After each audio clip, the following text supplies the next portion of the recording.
horrible place to ever live. Yeah.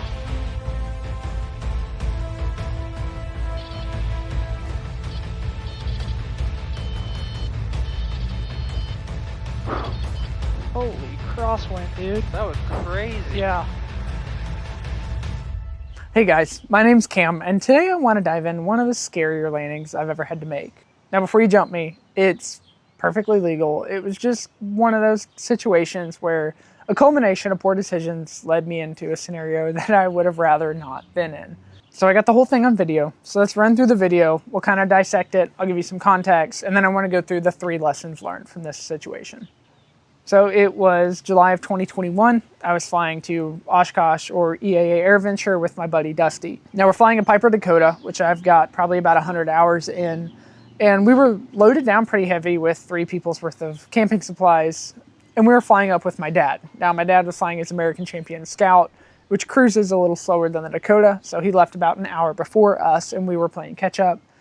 And the plan was he was going to text us whatever airport he landed at in southern Wisconsin, and then we would meet him there for fuel, and we would fly the Fisk approach together. So when we just crossed the border into Wisconsin, my dad texted me saying to land at Charlie 47, which is Portage, Wisconsin, for fuel, and that he was there with some other pilots that were flying in Oshkosh as well.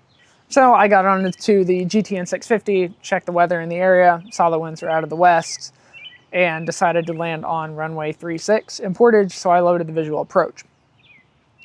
Now about 10 miles out from the airport, I made my initial radio call, and there was another Cherokee in the area that looked like he was going to land in Portage. Now I only saw him because of ADS-B traffic, and I had his tail number because I had the detail view on the GTN 650, and I was trying to get a hold of him on CTAF, but he wasn't calling back. November 8. Are you on this frequency? November 8-1, are you on this frequency? I don't know what this guy's doing. I don't think Dodge County traffic, Champ 58, Papa, left downwind, runway 26, full stop. I'm just going to start slowing down and wait for him. Okay, doesn't look like he is flying in, so I haven't heard a traffic call. So that had me a little frustrated because I wanted to know his intentions, but he was either in La La Land or probably not talking to ATC, but maybe. Portage traffic, Cherokee 3029 Hotel is 3 miles to the south of the field, doing right 360 to lose altitude. Portage traffic.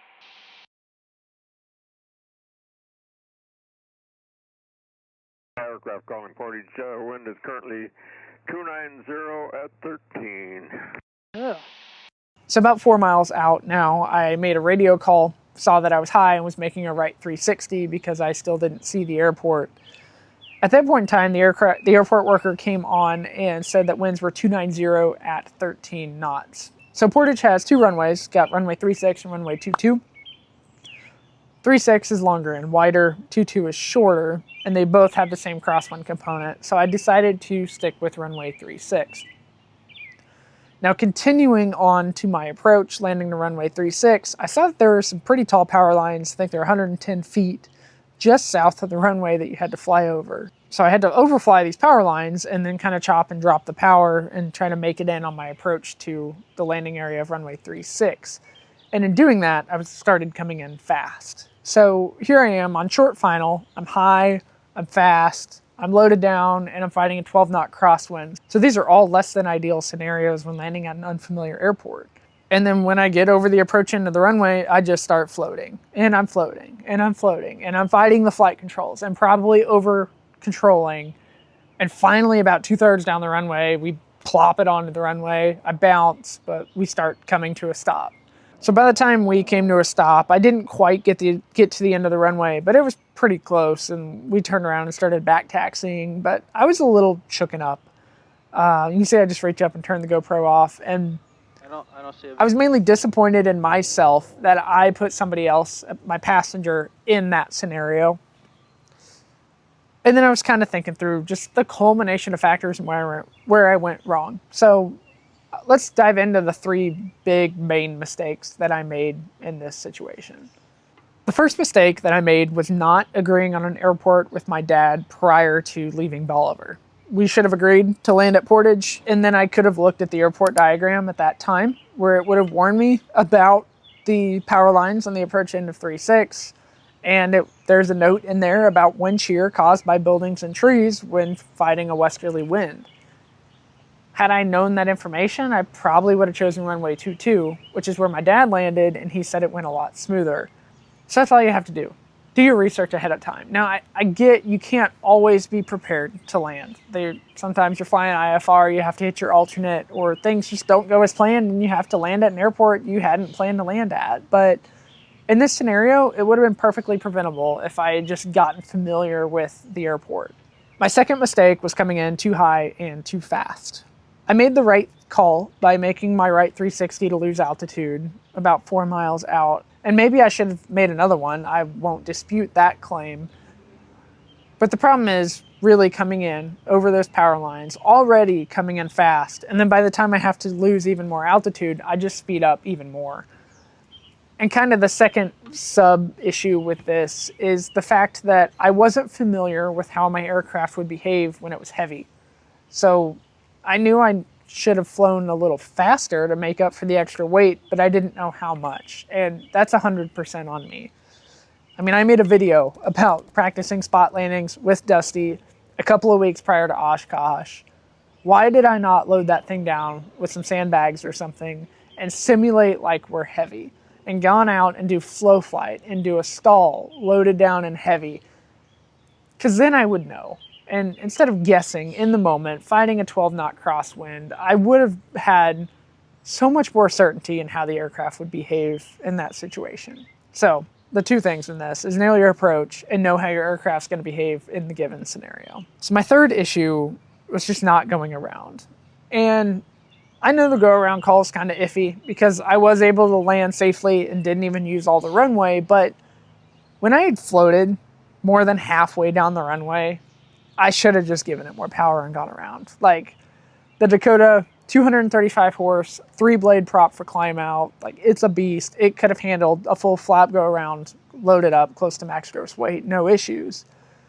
But I didn't. And I don't know why. And I should have, because I had a passenger on board and that still eats at me. So at a minimum, it would have just let me try overflying the power lines again and been more tactile in that. Or it would have let me set up again for runway 22, where maybe I could have come in a little flatter and not been fighting the wind shear of the hangars. And why not just go around? I've never been bashful. I've never been a stranger to a go around until I've been in that scenario when it really matters.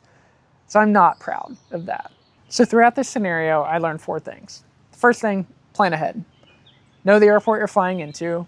Check the airport diagram, check the sectional, check for obstacles in the area, and just agree on an airport that you're flying in before you leave. The second lesson learned is to nail your approach.